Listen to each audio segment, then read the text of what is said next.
My life used to be simple, predictable. I was a widow, a retired engineer living a quiet life. But a single day, my son's wedding day, changed everything. It started with a family gathering and ended with a shocking revelation that would turn our lives upside down. The Plaza Hotel. For most, it's a symbol of timeless elegance. For me, on that Saturday afternoon, it was a gilded cage filled with 300 strangers. Each one of them, it seemed, was more interested in what they were wearing than in who they were. And I, Marjorie Hayes, was wearing an invisible cloak. Not literally, of course, but the kind woven from years of deliberate modesty. A simple navy blue dress, a silver locket that held my late husband Thomas's picture, and a pair of worn but comfortable flats. It was my uniform, the armor I'd carefully constructed to disappear into the background.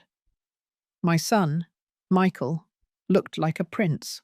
His tuxedo was a perfect fit, and his eyes, so much like his father's, sparkled with an excitement I hadn't seen in years. He deserved this happiness. He'd worked so hard for it, building his career as a systems analyst on his own merits, without ever knowing about the fortune I'd secretly built. He had no idea that I could buy and sell his company 1,000 times over. It was my choice. I wanted him to be his own man, not a trust fund kid. And then there was Lauren. She was the star of the show, a social media influencer with 1 million followers and a dazzling smile that felt more like a performance than a genuine emotion. Her dress, a masterpiece of lace and silk, was probably worth more than I'd spent on my car. She moved through the room with an almost regal air, her phone in hand, live streaming every perfect moment for her adoring fans. Before we continue, please subscribe to the channel and let us know where you are listening in the comments. As the ceremony ended, the reception hall, with its crystal chandeliers and cascading flowers, became a sea of chattering guests. I found a quiet corner table, a place where an invisible person could be even more invisible. I watched as Lauren's family, the Donovans, greeted their guests. The Donovans were a power couple in the retail world. Mr. Donovan was the CEO of a massive supermarket chain, and Mrs. Donovan was a fashion mogul, known for her exclusive boutiques. They had the kind of wealth that was on display, a stark contrast to my quiet accumulation. After a little while, Michael and Lauren approached my table, their smiles a little too bright. "Mum, I want you to meet my parents," Michael said. Lauren's parents, Mr. and Mrs. Donovan, were a study in polished perfection. They greeted me with a practiced warmth, but their eyes quickly scanned my simple outfit, sizing me up and filing me away as an insignificant relative. "Oh, and this is Marjorie," Lauren said, her voice dripping with artificial sweetness. "My husband's mum." Then, in a lowered tone, meant for her parents, but audible to my trained ears, she added, "The one we'll have to keep an eye on so she doesn't ruin any photos, you know.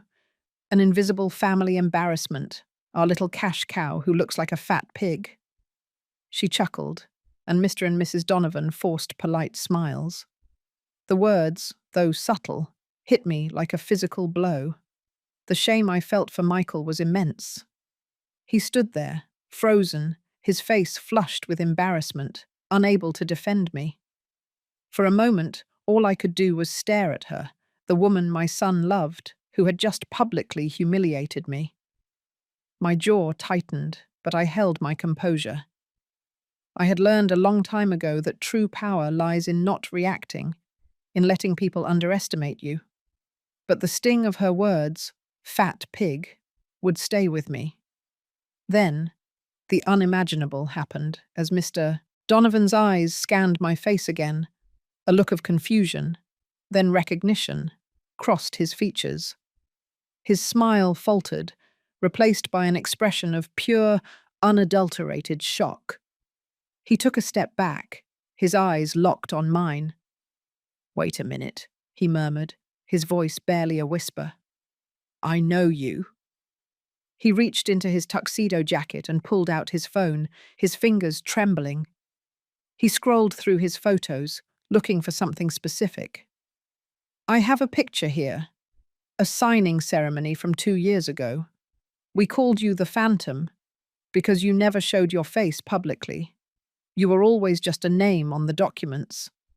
But your lawyer told us you were the true owner, the brains behind the operation." His eyes darted from his phone to me, and he finally found the picture he was looking for. There it was, a photo from the board meeting. In it, a small, unassuming woman was half hidden behind a lawyer, a woman wearing the same silver locket I had on now. You're MH, he stammered, his voice loud enough for the people around us to hear. "The founder of Insight Systems? The one who developed the AI that saved my company from bankruptcy? The one we have a contract with for over $300 million? The chatter in the room suddenly died down. All eyes were on us. Lauren's mouth fell open in disbelief, her carefully constructed facade crumbling before my very eyes. Her parents looked at her, then at me, as if they were seeing me for the first time.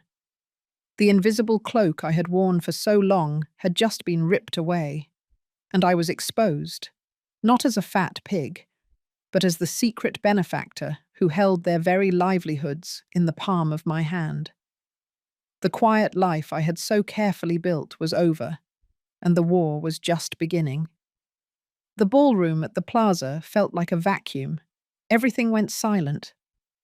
All 300 guests, who moments ago were busy with champagne and small talk, were now focused on our little corner. It was a terrifying kind of quiet. Michael, my son, looked like a deer caught in the headlights. He kept glancing from his wife, Lauren, to her father, Mr. Donovan, then back to me. He was searching for an explanation in a situation that clearly defied logic. Mr. Donovan was still staring at me, his face pale beneath his expensive tan. His wife, Mrs. Donovan, the fashion mogul, quickly grabbed his arm, her diamond-encrusted bracelet glittering. She had enough business acumen to know that this was a crisis, and she was trying to regain control. "Robert, darling, you must be mistaken," Mrs. Donovan said, her voice strained but professional. "This is Marjorie, Michael's mother. She's retired. She lives in Queens." Mr. Donovan shook his head slowly, his gaze still fixed on me. "No, Eleanor, I'm not mistaken. I spent 2 years negotiating that technology contract. The firm that saved us, Insight Systems, was represented by a dozen lawyers, but the only person who had the final say was an anonymous principal known as MH. We only saw her once, briefly at the final signing." He lifted his phone again, magnifying the grainy photo. "Look at her eyes. Look at the silver locket. Marjorie, you are MH." Lauren, who had been frozen in place since the insult, finally found her voice, a sharp, disbelieving shriek. "Mom! Dad! What are you talking about? Insight Systems? That's some big Silicon Valley company. This is Michael's mother. She drives a 10-year-old sedan, and she once asked me how to use Instagram." She laughed, a nervous, high-pitched sound, trying to turn the moment back into a joke. But nobody was laughing. I decided it was time to speak. I looked directly at Lauren, my voice calm, contrasting sharply with the chaos around us. "Lauren, I appreciate your concern for my digital literacy. And yes, Insight Systems is indeed a Silicon Valley company. It's also registered in Delaware, and it handles 90% of the inventory management and data analysis for your father's supermarket chain." This second revelation hit the Donovans even harder than the first. Mr. Donovan looked like he might faint. He was now realizing that the unassuming woman his daughter had just publicly insulted was not just a billionaire, but a billionaire he was financially dependent on. Mrs. Donovan stepped forward, dropping her professional facade completely. She looked at me with a mixture of terror and calculation. "Marjorie," she whispered, "we owe you everything. That system, your insight systems, it was the only thing that kept us off the NASDAQ warning list. Robert would have lost everything. We are eternally grateful. Please, ignore what Lauren said. She's just nervous. It was a joke." "A joke," I repeated softly. "Yes, a delightful one." I looked at my son, Michael, whose confusion was rapidly turning into hurt. He needed to understand that this secrecy wasn't about me controlling him, but about protecting him. I chose my next words carefully, addressing them directly to the Donovans. "Robert, Eleanor, I appreciate your gratitude. You were both present in the room when your daughter referred to me as a fat pig. You chose not to correct her. You chose to stand by while I was humiliated in front of 300 people. And I promise you, I will not forget that choice." Mr. Donovan's face went white. He knew this wasn't an empty threat. He knew exactly what kind of power lay behind the name MH and the systems she controlled. Lauren, realizing the magnitude of her mistake, frantically tried to apologize. "Marjorie, I am so sorry. I was stressed. I didn't mean it. We're family now. We should talk about this privately. We can set up a family board meeting. Think of the synergy. Your tech and my parents' retail empire." That was the key. She wasn't genuinely sorry for the insult. She was sorry she had insulted her ATM. The shift from contempt to calculating greed was instant and sickening. "I think that's an excellent idea, Lauren," I said, nodding slowly. "A family meeting. Tomorrow morning. My apartment. Not this gilded cage. I have 15 years of history and a few $1 billion worth of explanation that I need to give Michael. And you, Lauren, you can start explaining your future plans."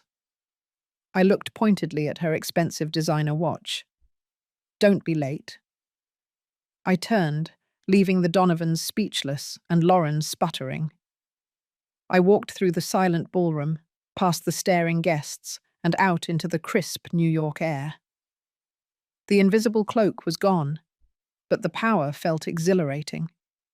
The game had officially begun, and I was holding all the chips. My son's wedding had just become the most expensive business negotiation of my life. The moment I stepped out of the plaza, the noise of Fifth Avenue felt like a welcome relief compared to the deafening silence I had left behind.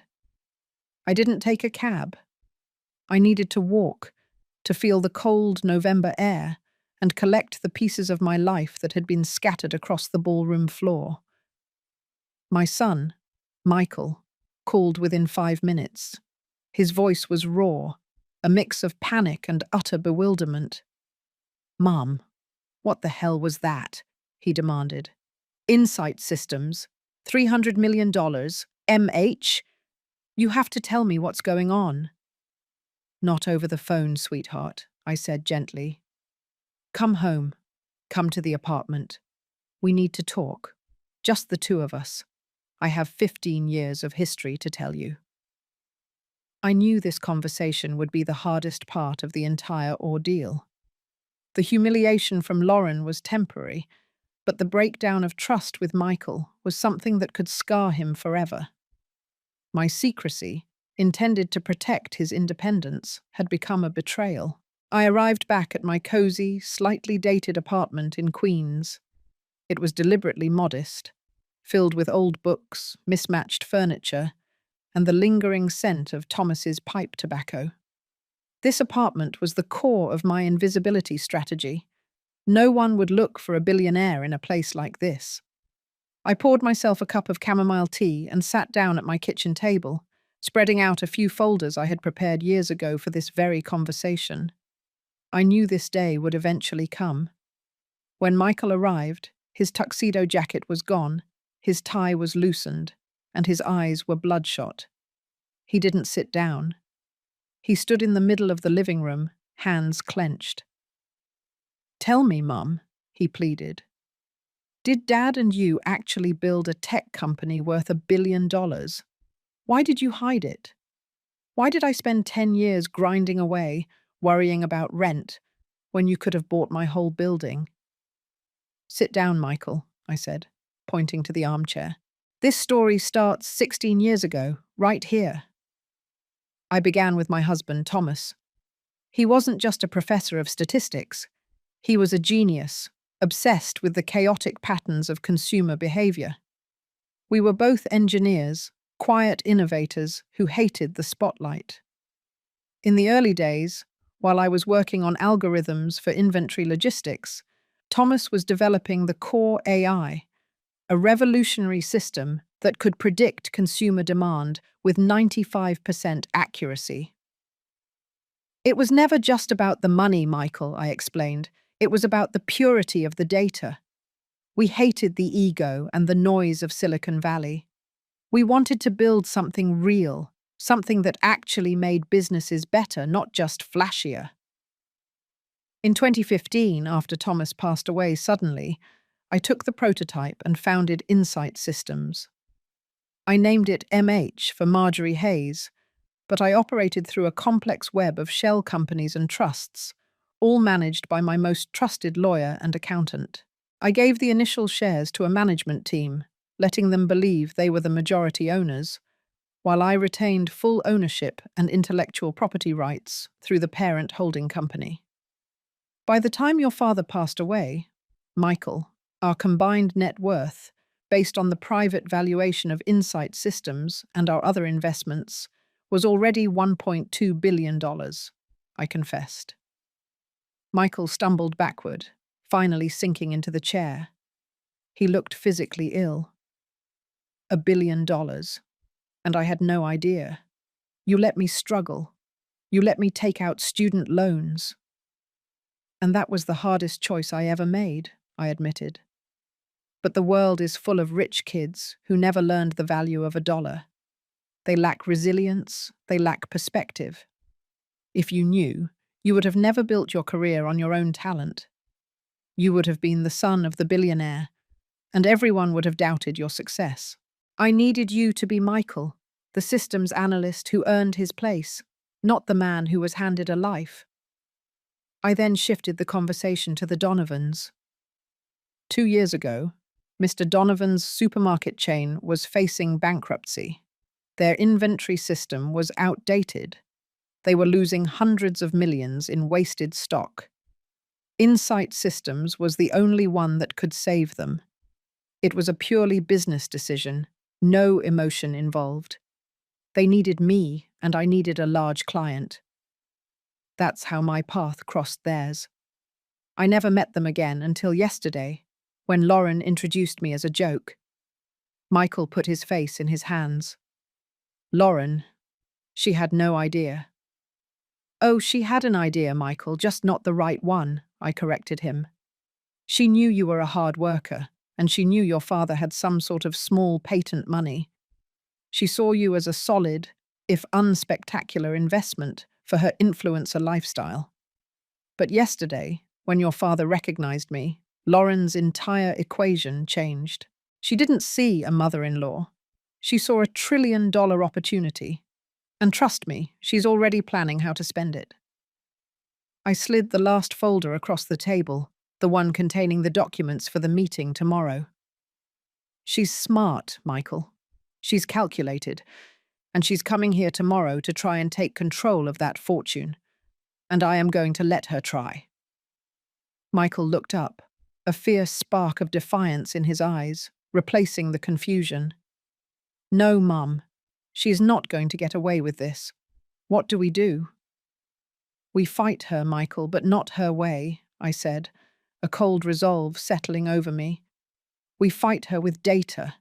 We fight her with strategy. And we make sure she never hurts you again. The day after the wedding was a study in contrasts. The world outside my small apartment was going about its business, oblivious to the financial earthquake that had struck the plaza. But inside, the air was thick with purpose.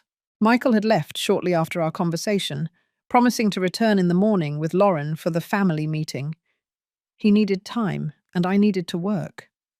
I walked straight to the hidden heart of my apartment, a room disguised as a storage closet off the main hall. Inside wasn't junk, but a command center. 3 monitors glowed, displaying market data, logistics algorithms, and the internal interface of insight systems. This was where MH lived. My first task was to secure the perimeter. I called James, my longtime financial advisor and legal counsel. He had represented me through the Insight Systems Foundation and every major acquisition. He was the only person besides my late husband who knew the true scale of my operation. "James," I said without preamble, "the game is on.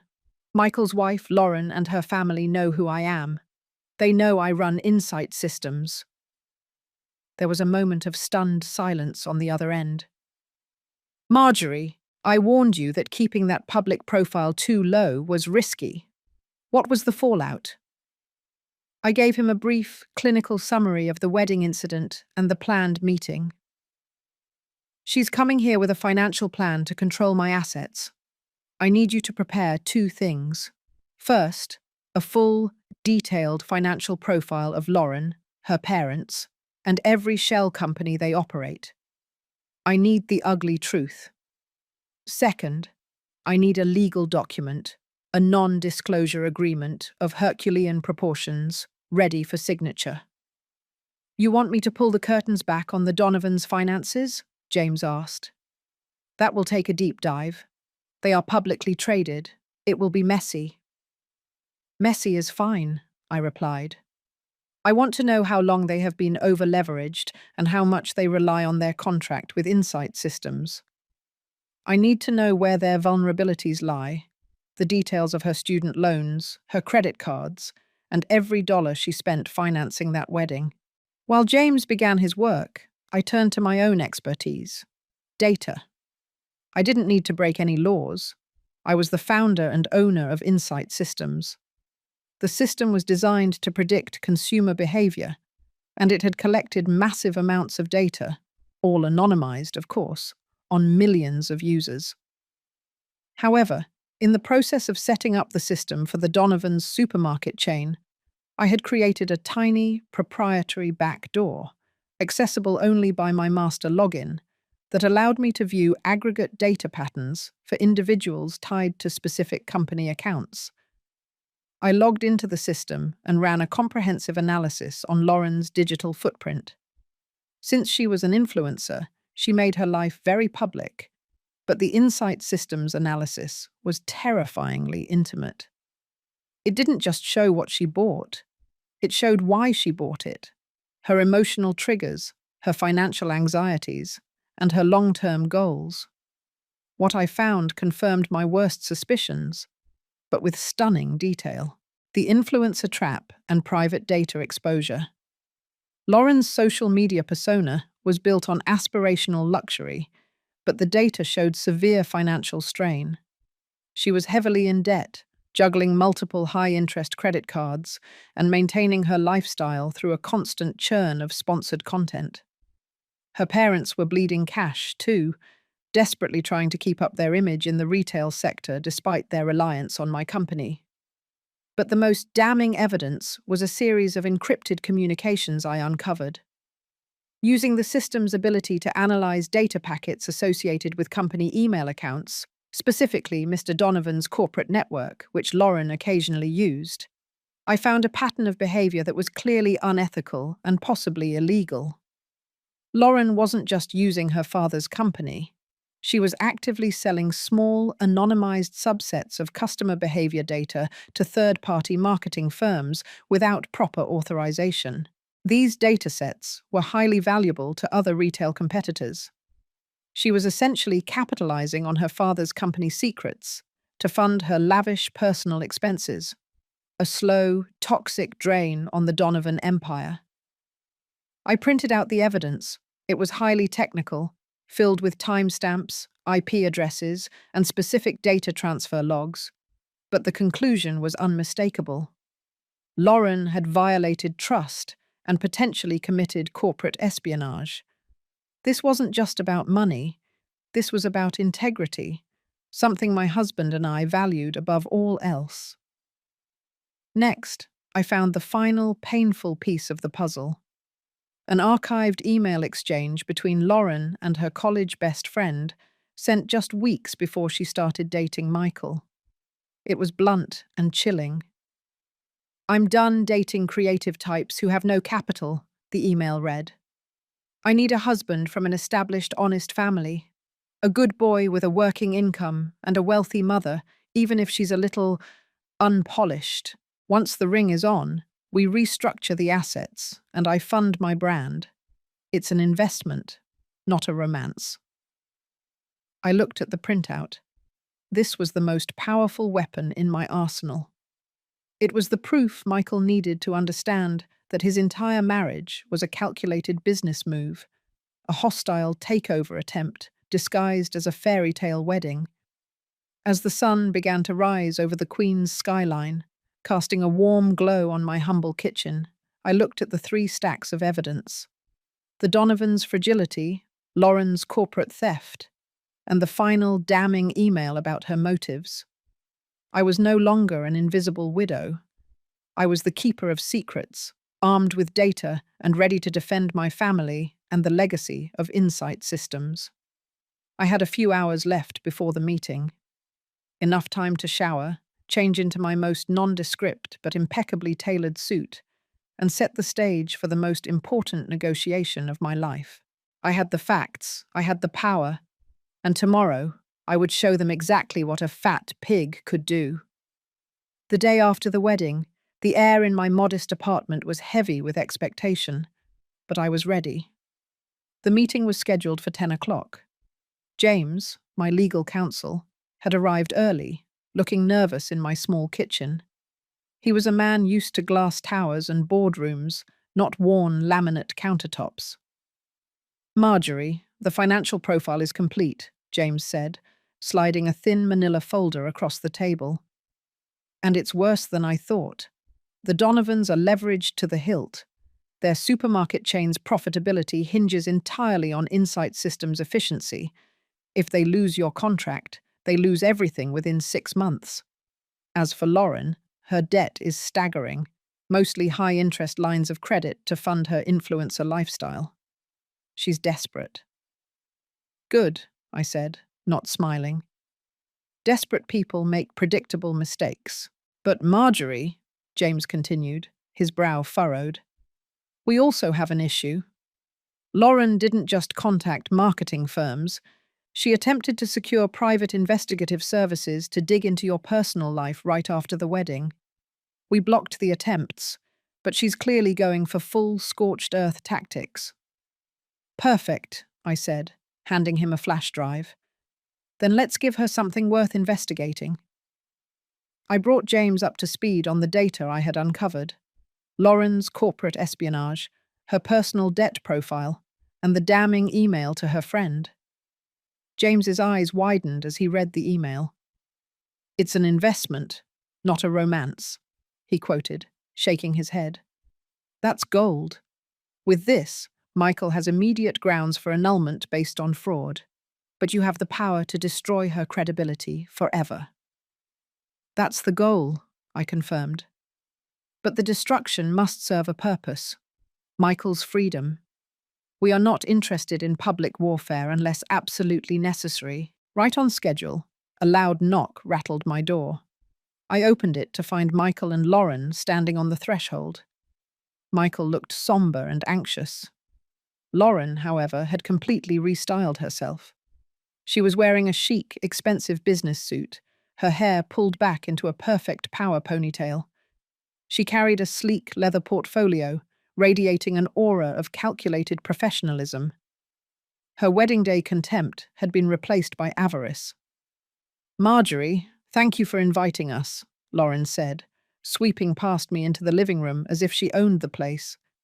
She barely glanced at Michael.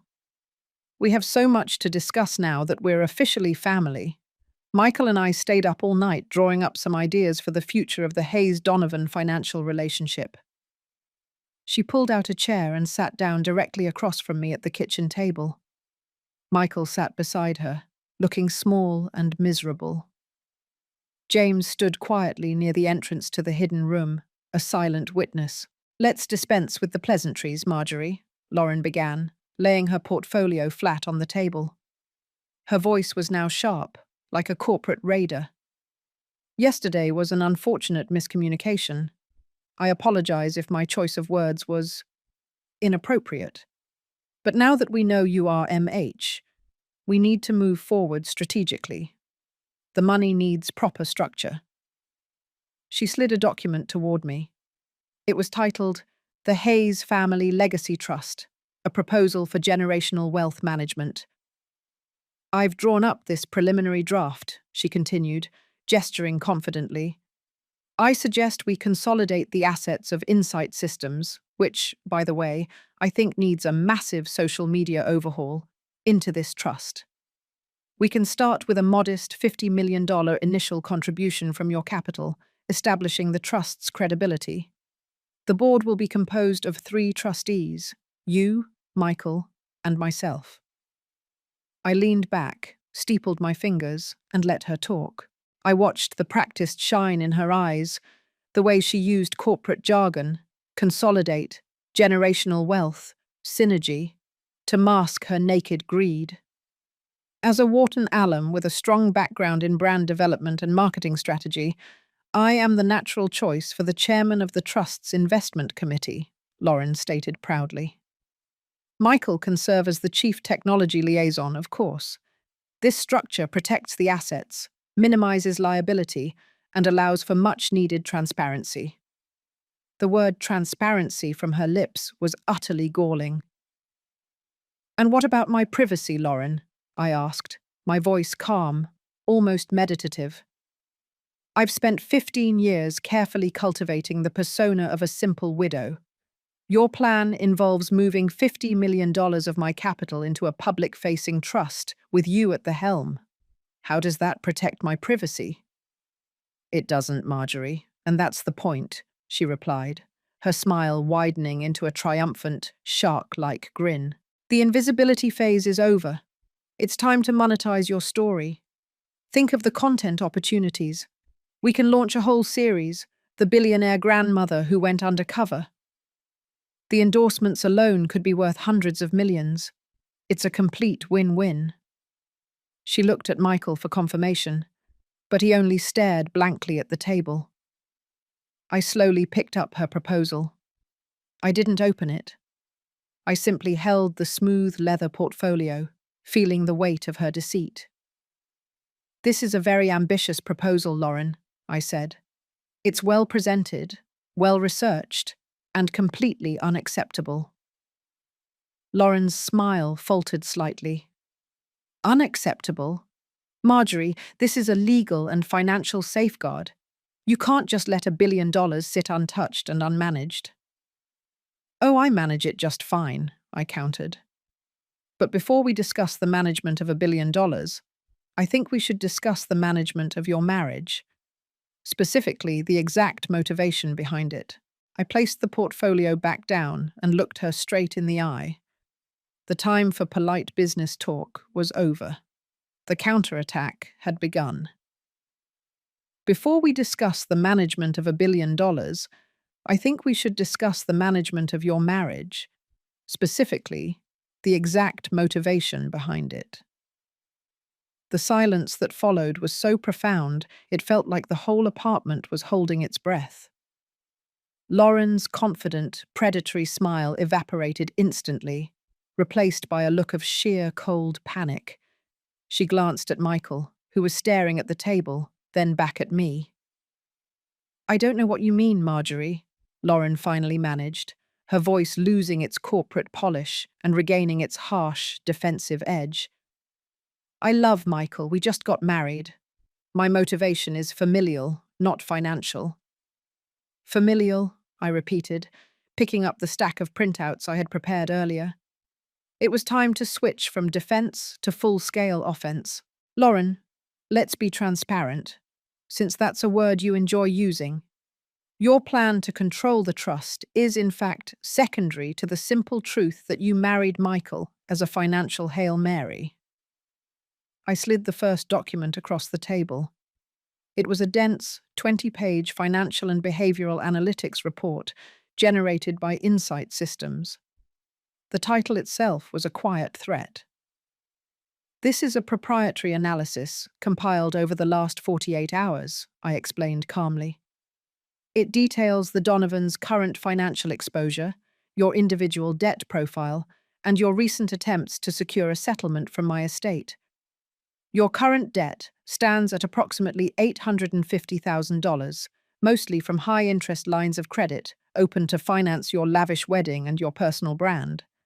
The assets you listed on your mortgage application are inflated by 40%. Lauren's perfectly manicured hands trembled slightly. "That's private information.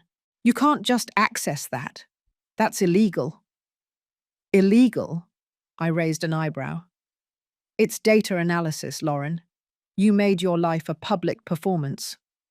Insight Systems simply quantified the audience's behavior, and more importantly, your behavior. My system is designed to identify patterns of risk and fraud. And your patterns, frankly, scream high risk." Michael finally looked up, his eyes widening as he read the summary of the financial report. $850,000 in debt, Lauren. Where did all that money go?" Lauren ignored him, focusing her fury entirely on me. "This is an invasion of privacy, Marjorie. You're stalking me. I will sue you for everything." "You can try," I replied, my voice chillingly even. "But before you consult your lawyer about invasion of privacy, you might want to talk to your father's legal team about corporate espionage and data violation." I presented the second piece of evidence. This was the technical printout showing the data transfer logs. As the founder of Insight Systems, I have full visibility into the security of my own network. This data log shows specific timestamps, IP addresses, and file transfers of anonymized customer behavior data from your father's supermarket chain to a third-party marketing agency. This occurred 18 times in the last fiscal quarter. That data transfer was unauthorized, and it constitutes a direct breach of Insight Systems' contract with Donovan Retail. I let the magnitude of the revelation sink in. This was no longer a family feud. This was a corporate crime. "You've been selling your father's data to fund your shopping habit, haven't you, Lauren?" I accused. "You leveraged your access to his network, thinking no one would ever notice the small, persistent drain. You were feeding the very system that pays your family's bills to fund your own debt. That's a felony, Lauren." The color drained from her face. She looked desperate, cornered. The threat of losing the inheritance had been replaced by the very real threat of criminal charges. "It was just a few files. Everyone does it. It's not a felony," she stammered, frantically looking for a way out. "The severity is irrelevant," I countered. "The breach of trust, the calculated theft against the company that saved your family, is what matters. Your father's company is still on thin ice. If the SEC or the contract board knew you were compromising the integrity of Insight Systems data, they would pull the contract instantly. And then Robert Donovan loses everything, including the house you were married in." Michael finally found his voice, a low, heartbroken sound. He wasn't angry anymore. He was utterly disillusioned. "Lauren, is this true? Did you sell the data?" Lauren turned to him, tears welling up, but they looked more like tears of defeat than repentance. "It was necessary, Michael. The wedding cost a fortune. Our lifestyle demands it. You don't understand the pressure." "I understand now," Michael said, his voice hard. "I understand you were willing to destroy my father's legacy and my mother's company to pay for a party." This was the perfect moment. I slid the final single piece of paper across the table. It was the email exchange. "And finally, let's get to the true motivation for this entire relationship, Lauren," I said. "Read that, Michael." Michael picked up the printout, his eyes scanning the lines of text. He read the line aloud, his voice breaking. I'm done dating creative types who have no capital. I need a husband from an established, honest family.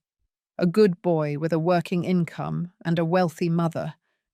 It's an investment, not a romance. The sound of the paper crumpling in Michael's hand was the loudest noise in the room. He slowly turned to Lauren, his expression a mask of agonizing clarity. The betrayal was complete. Lauren stood up abruptly, knocking her expensive leather portfolio to the floor. The contents, her proposal, her business cards, scattered everywhere. She glared at me, her face contorted with pure hatred. "You absolute old witch!" she shrieked, no longer the composed CEO in training, but a spoiled, cornered child. She reached out, her hand sweeping violently across the kitchen table, knocking over my cup of chamomile tea. The hot liquid splashed across the table, narrowly missing James and staining the corner of her pristine white document. "This is not over," Lauren screamed, backing away toward the door. "You can't ruin my family and get away with it, you old fat pig." I remained seated, completely unruffled, watching her meltdown with clinical detachment. "It is over, Lauren," I stated, my voice cutting through her frenzy. "I won this game 15 years ago. You just didn't know you were playing. You have 24 hours to make a choice. A clean exit or a federal investigation. Choose wisely." She threw open the door and vanished, leaving behind the chilling scent of expensive perfume and the shattered remnants of her marriage. I looked at Michael, whose face was buried in his hands. The chaos was over, but the painful cleanup was just beginning. The aftermath of Lauren's explosive exit left my kitchen silent, broken only by the dripping sound of chamomile tea hitting the floor.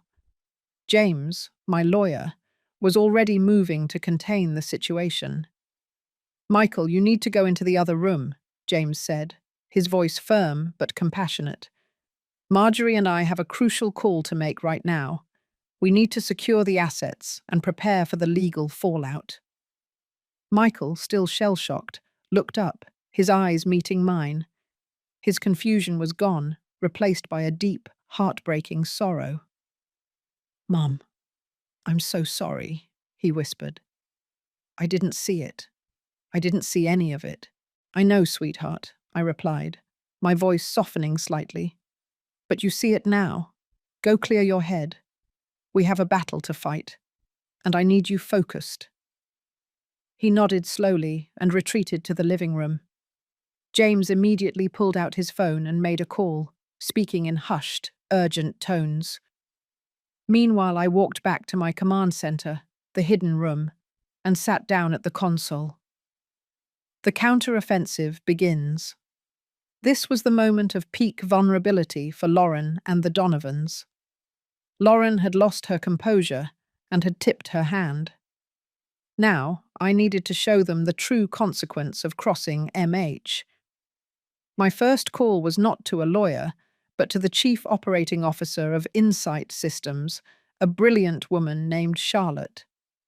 She believed I was simply a hands-off investor, but she was meticulously loyal to the company's integrity. "Charlotte, I need you to do an immediate, comprehensive internal audit of all third-party data transfers associated with the Donovan retail account over the last 6 months," I instructed, keeping my voice low and steady. "Focus specifically on low-volume, high-frequency data packets sent to any untraceable marketing consultancy firm." "Is there a security breach, MH?" Charlotte asked, concern sharp in her voice. "There's a personnel breach," I clarified. "A highly placed individual with backdoor access. I need the full report on my desk in 4 hours. This requires absolute discretion. Do not involve the Donovan's IT team."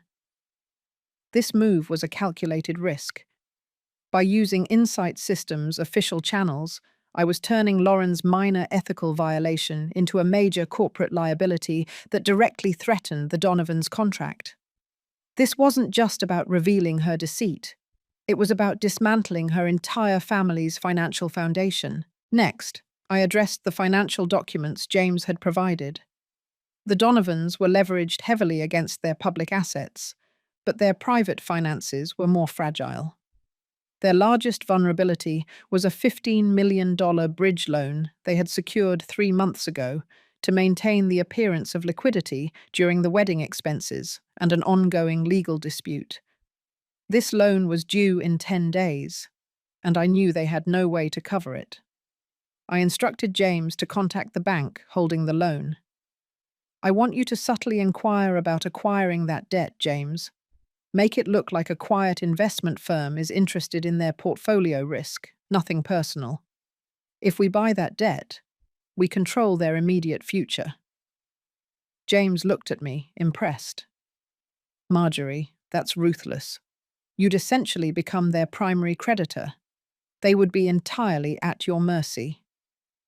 "They chose this battle, James," I stated. "I'm simply optimizing my strategic position. This is not about revenge, it's about stability. I need a clean slate for Michael, and the Donovans are a continuous source of high-risk behavior." The silence of the lambs. The rest of the day was filled with a chilling silence. The Donovans did not call.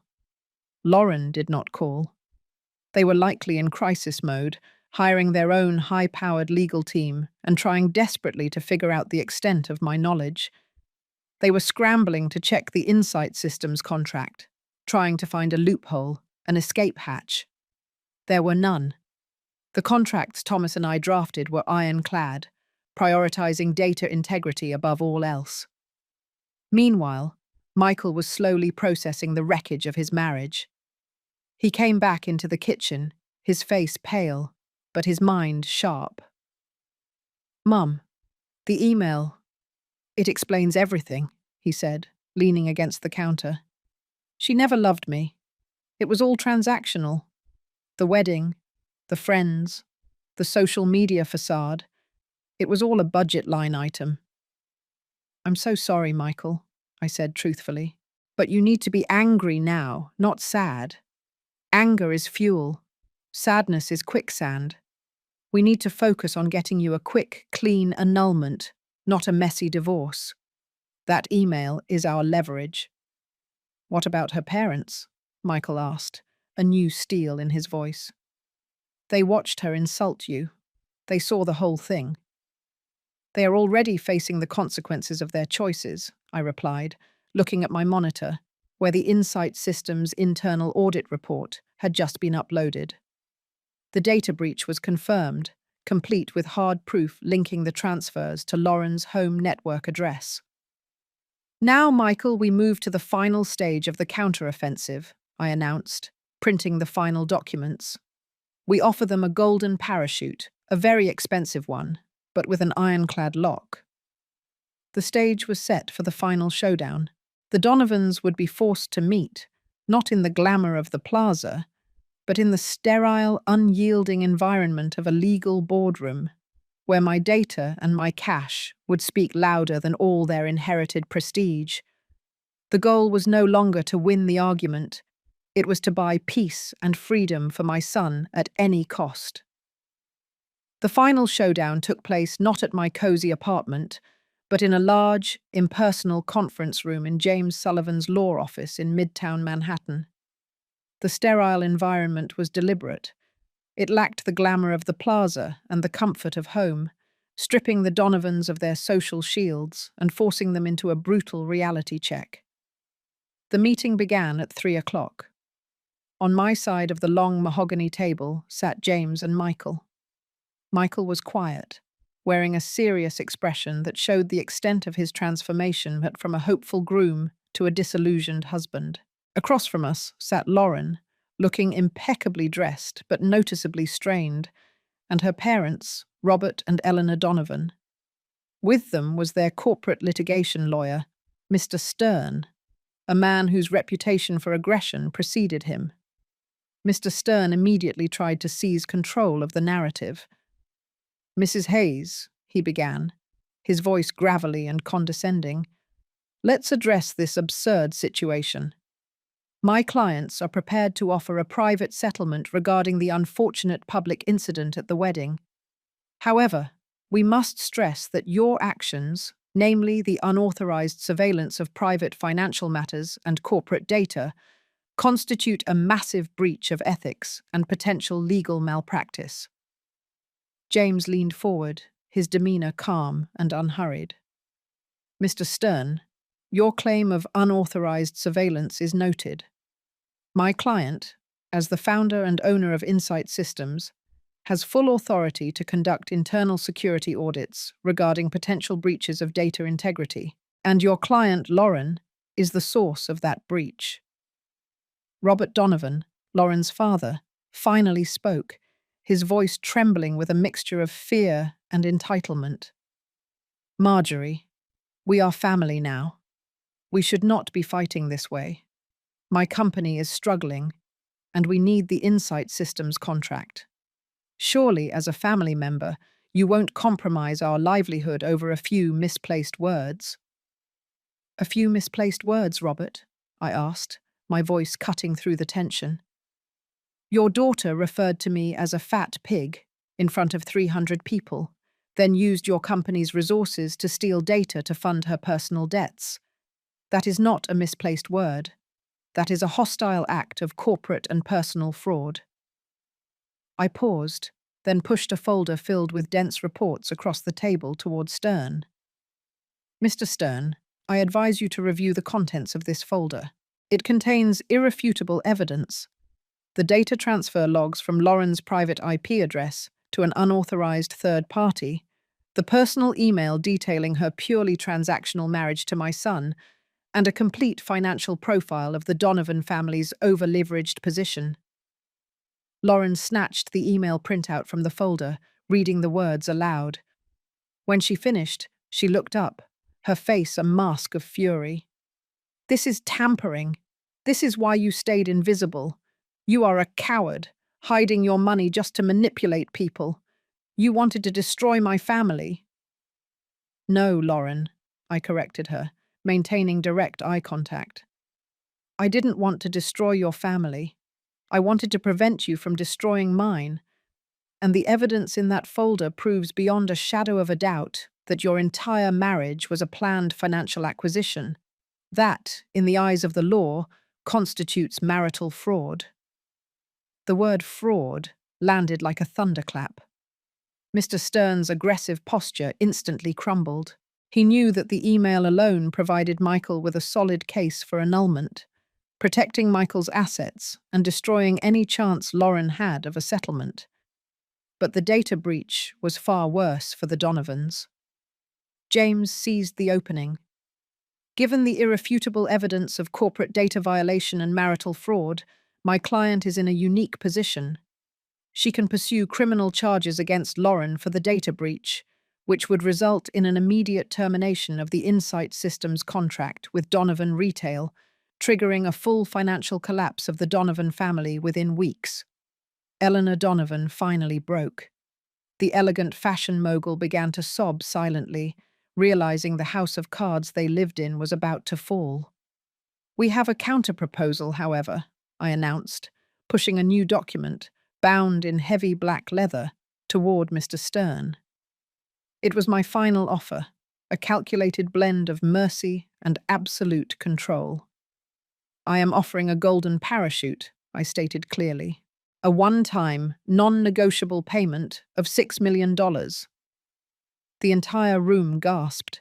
Even James looked surprised by the sheer generosity. Robert Donovan looked up, hope flickering in his eyes. $6 million, I continued, ensuring my voice carried the finality of a judge's verdict. In exchange, Lauren will immediately sign a no-fault annulment, withdrawing any claim to Michael's or my assets. Furthermore, both Lauren and her parents will sign a permanent, globally binding, non-disclosure agreement prohibiting them from ever discussing me, my son, Insight Systems, or any details of this financial arrangement ever again. Mr. Stern, the aggressive litigator, immediately leaned over to whisper urgently in Lauren's ear. He was doing the math, $6 million was a massive lifeline, enough to pay off their high-interest debts, save their mansion, and avoid complete public humiliation and potential jail time. It was a guaranteed payout versus years of expensive, risky litigation where the evidence was overwhelmingly against them. Lauren, however, wasn't thinking about the money. She was thinking about control. She looked up, her voice laced with venom. "And if I refuse? If I decide to tell the world about the billionaire grandmother who manipulated her son's life?" I gave her a small, cold smile. "Then you get nothing, Lauren. I release the full data breach report to the SEC and the public tomorrow. Robert loses his company, your mother loses her boutique chain, and you spend the next few years fighting criminal charges while your influencer career becomes a cautionary tale." I stood up, signaling the end of the negotiation. Michael stood with me, placing his hand protectively on my shoulder. "The deal expires in 24 hours, I concluded. After that, the $6 million is off the table and the charges proceed. You have until 3 o'clock tomorrow afternoon to decide if your pride is worth the destruction of your entire family." We walked out, leaving the Donovans staring at the black leather folder, the price of their freedom and silence laid bare before them. The power was no longer a secret. It was a fact. The clock on the boardroom wall ticked slowly toward 3 o'clock the next afternoon. Michael and I waited in the quiet sanctuary of James's private office, far removed from the conference room where the Donovans were likely still huddled with their lawyer, arguing over the $6 million offer. Michael was a different person now. The boyish excitement from his wedding day was gone, replaced by a weary maturity.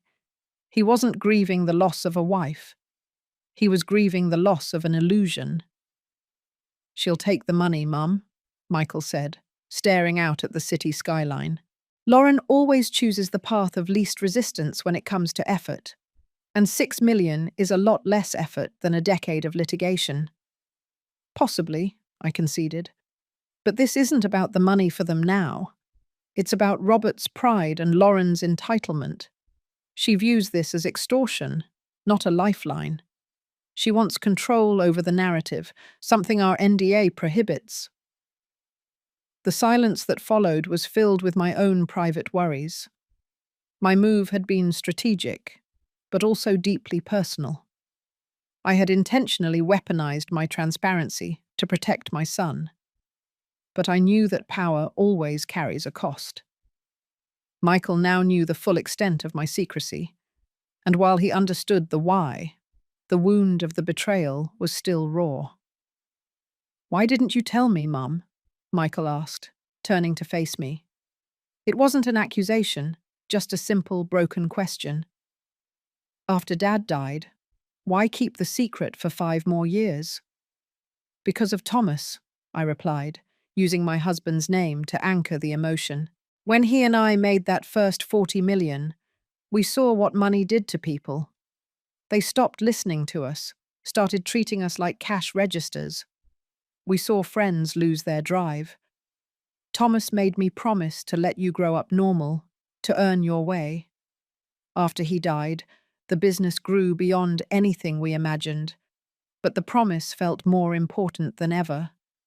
I hid the wealth, not from you, but for you." Michael was quiet for a long moment, processing the weight of that inheritance and the burden of that promise. Just then, James's intercom buzzed. "Mrs. Hayes, it's 2:50 p.m. Mr. Stern is requesting a private audience with you before the deadline." "Send him in," I instructed. Mr. Stern walked in alone, his usual slick confidence completely gone. He looked exhausted, his expensive tie loosened. He avoided my gaze and focused on James. "My clients are prepared to sign the annulment and the non-disclosure agreement," Stern said, his voice flat. "They have agreed to the $6 million payout. However, Lauren has added one condition." "A condition?" I scoffed. "She has zero leverage, Mr. Stern. She has no right to demand conditions. It's not a demand, Mrs. Hayes, Stern corrected, rubbing his temples. It's a request that carries high emotional value. Lauren wants assurance that you will not, under any circumstances, release the evidence of her corporate data breach. If those logs go public, her mother's supply chain business is at risk because of their shared network, and the entire Donovan brand is permanently stained. This was the moment of truth, my ultimate leverage. I looked at Michael, who had been listening intently. He knew that destroying the Donovans was the cleanest path to victory, but it would also be messy, painful, and very public. Michael, I said, addressing my son directly, this is your decision. If she signs the NDA, she's gone. But if we release the data breach information, her family will likely collapse within a week. What do you want? Michael looked at the documents, then at the empty hallway where Lauren was waiting. He had every right to demand the total destruction of the woman who had used him, but he didn't.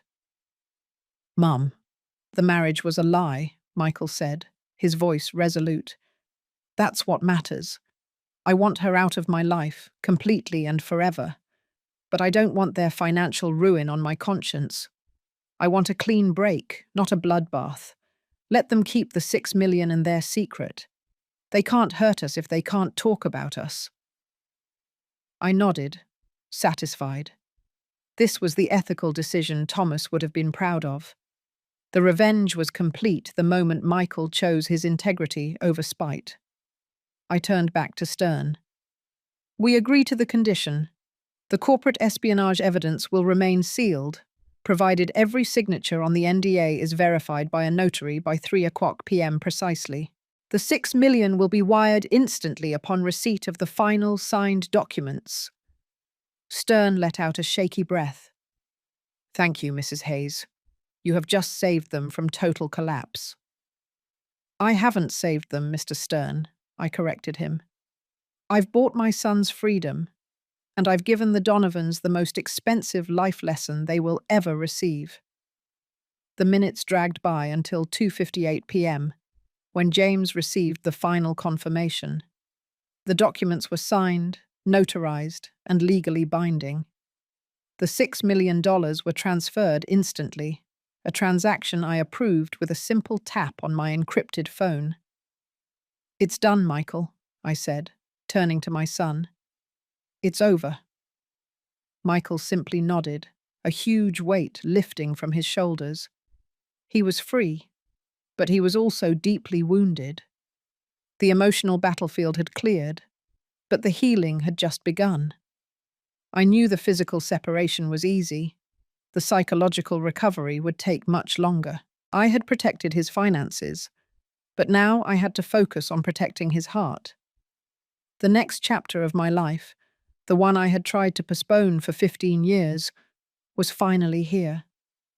I was no longer an invisible strategist. I was a mother trying to help her son rebuild. The 24-hour deadline had passed, and the $6 million were now legally Lauren's.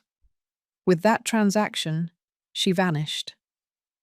The silence that followed her departure was deeper and far more absolute than the silence at the plaza. It was the silence of a void, the sudden absence of noise and conflict that had defined Michael's life for nearly a year. Michael stayed in my apartment for the first week.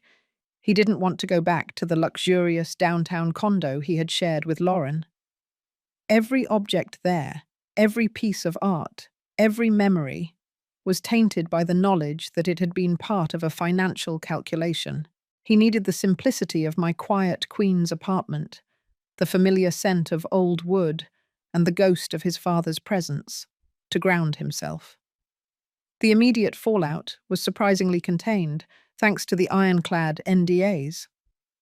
The Donovans, having narrowly escaped financial and criminal ruin, were silent as tombs. Robert Donovan continued to run his supermarket chain, heavily dependent on my Insight Systems contract, and Eleanor maintained her upscale boutiques, their entire lives now conducted under the quiet threat of my sealed evidence. They were rich in assets, but bankrupt in reputation, forever bound by the contract of silence.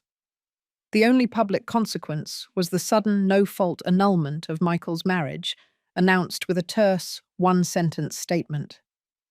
Within the tight circle of New York's social media elite, there was speculation, but without Lauren or her family providing content, the story quickly died.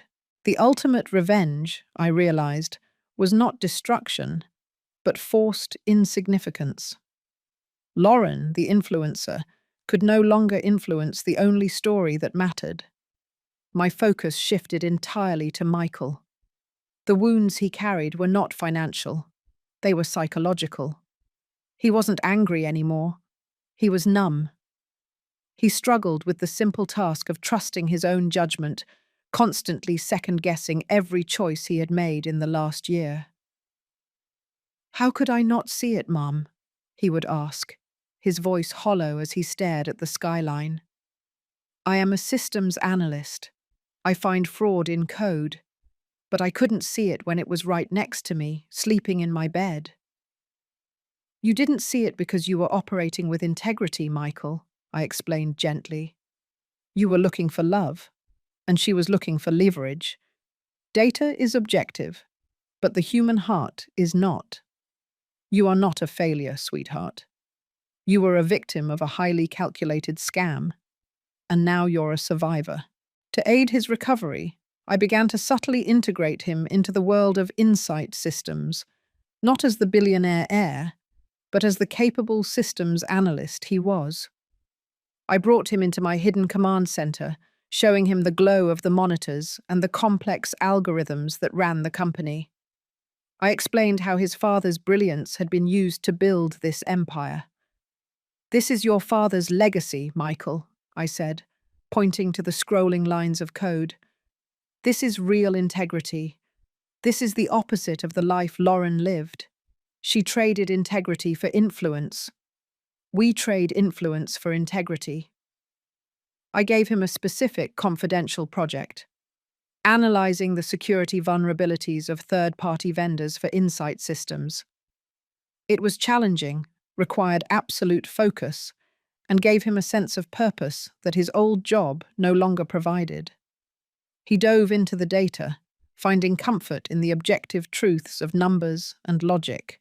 He was rediscovering his value, not as the husband of an influencer, but as the son of Thomas Hayes, the coding genius. His healing was slow, measured by small victories. The day he finally went back to the condo to retrieve his belongings, he came back with only 2 boxes, his father's engineering tools and a photo album from his college days. Everything else, the expensive furniture and the designer clothes Lauren had chosen, he left behind. It was a symbolic rejection of the transactional life she had planned for him. He resigned from his old job shortly after, explaining that he needed a reset, a clean slate. Our work with insight systems, had become his new anchor. He spent his days immersed in data, slowly regaining his confidence, protected by my careful, quiet shield. A month after the annulment, Michael finally came to me with a smile that felt genuine.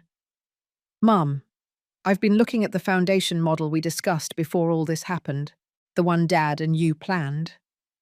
"The one that helps young engineers with patents," I confirmed. "I think we should rename it," Michael said, his eyes shining with purpose. "Let's call it the Marjorie and Thomas Integrity Fund. It's not just about patents. It's about funding people who value honesty in their work. I want to run it, Mum. I want to make sure no one else has to choose between money and integrity." It was the most beautiful request I had ever heard. My son wasn't just healed. He was ready to embrace his true legacy. The revenge was over, and the real purpose of the hidden fortune had finally revealed itself. The next chapter would be about building something lasting, something honest, out of the ashes of a calculated lie. 6 months passed like 6 years. The immediate shock of the annulment had faded, but the deep work of healing was ongoing. Michael had fully immersed himself in insight systems, working side by side with Charlotte and me. He wasn't just fixing vulnerabilities, he was innovating. He had found a new, quiet confidence that was infinitely more appealing than the anxious striving he'd exhibited when trying to please Lauren. He was finally fulfilling his true potential, the one Thomas and I had always seen. He wasn't just my son, he was becoming MH's intellectual partner. My life had also changed. With Michael focused and secure, I slowly began to dismantle the invisible widow persona. I sold the apartment in Queens. It had served its purpose as a bunker, but it was time to step out of the shadow. I bought a sun-drenched small townhouse in Santa Fe, New Mexico. It was far enough from the gossip of New York, yet close enough to a vibrant community of artists and thinkers who valued substance over surface. The Santa Fe house had a beautiful courtyard and enough space for a proper workshop, where I could tinker with new algorithms and occasionally indulge in a long-dormant love for pottery. Here, I was simply Marjorie, the new neighbor who drove a modest, reliable car and always had a thoughtful question at the farmer's market. My wealth remained a quiet fact, not a defining characteristic. Meanwhile, Michael had completely dedicated himself to building the Marjorie and Thomas Integrity Fund. We liquidated a small portion of my Insight Systems stock, a mere 1% of my portfolio, to endow the fund with $50 million. Michael meticulously structured the criteria.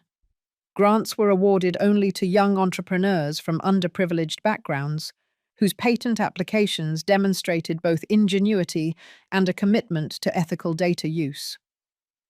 Watching Michael interview the first cohort of applicants was a revelation. He was patient, insightful, and demanded honesty. He wasn't looking for the next billion-dollar idea. He was looking for integrity. He was a beacon of the values his father and I had hoped he would embody. The wound from Lauren was finally beginning to scar, turning into wisdom. It was during one of these funding cycles that he met her. Her name was Anna. Michael called me one Saturday afternoon, his voice infused with a light, almost giddy excitement I hadn't heard since before his wedding. "Mum, I met someone," he announced, the words tumbling out. "She's not an influencer. She's an engineer. She's quiet, incredibly smart, and she works for a non-profit developing low-cost irrigation sensors." "That sounds promisingly complicated," I teased.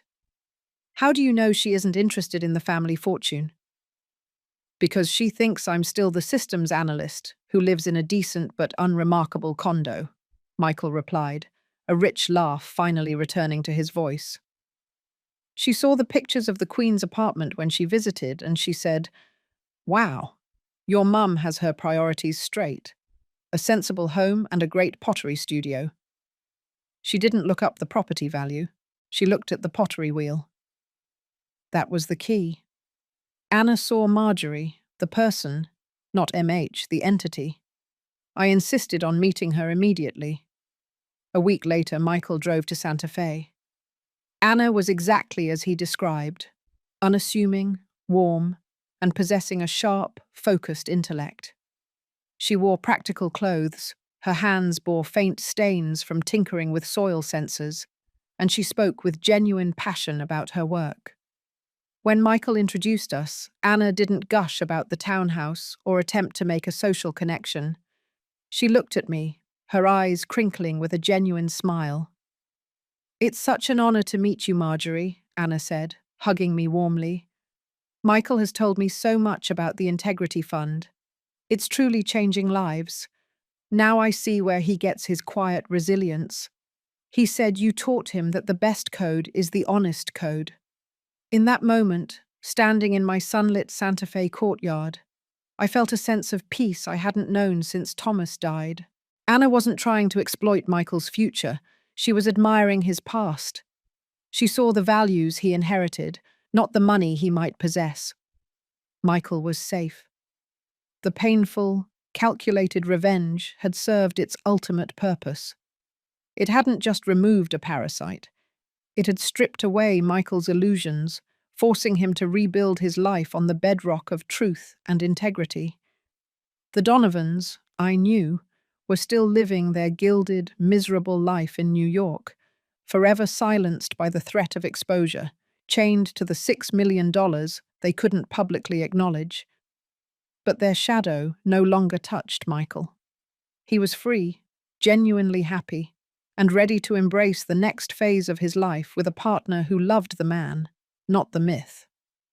The wealth was simply a tool, safely tucked away, now used only to support people like Anna.